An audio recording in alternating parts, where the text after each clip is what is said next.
Dans cette séquence, nous introduisons les nouvelles architectures utilisées dans le réseau cœur de GSM pour le service téléphonique.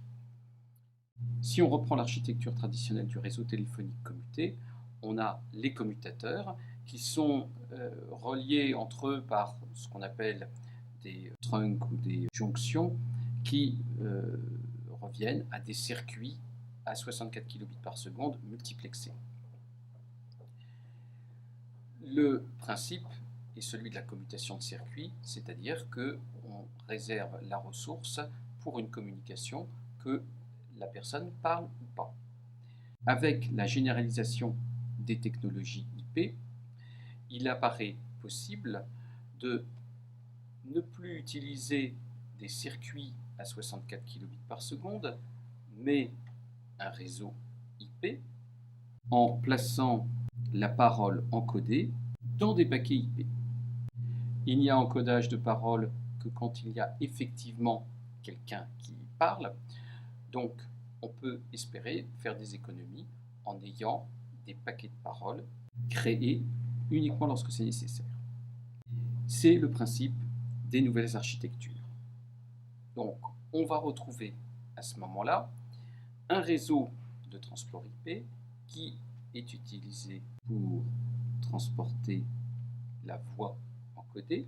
Le commutateur est remplacé par une passerelle qui stocke et retransmet les paquets de voix IP.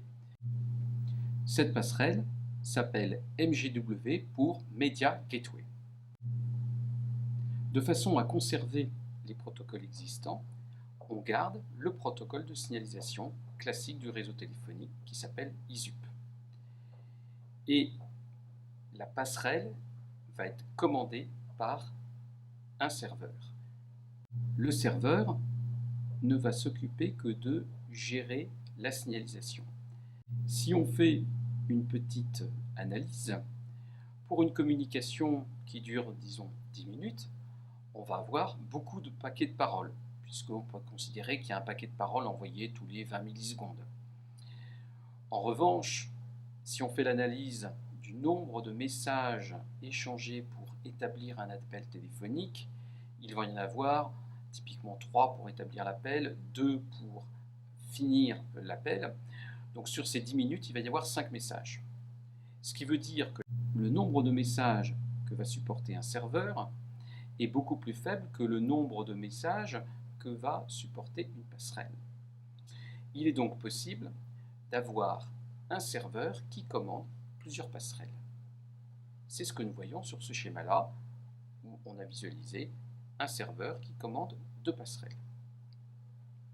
Dans GSM, ce nouveau type d'architecture est très utilisé par l'ensemble des opérateurs. C'est ce que nous voyons sur la partie droite de cette figure.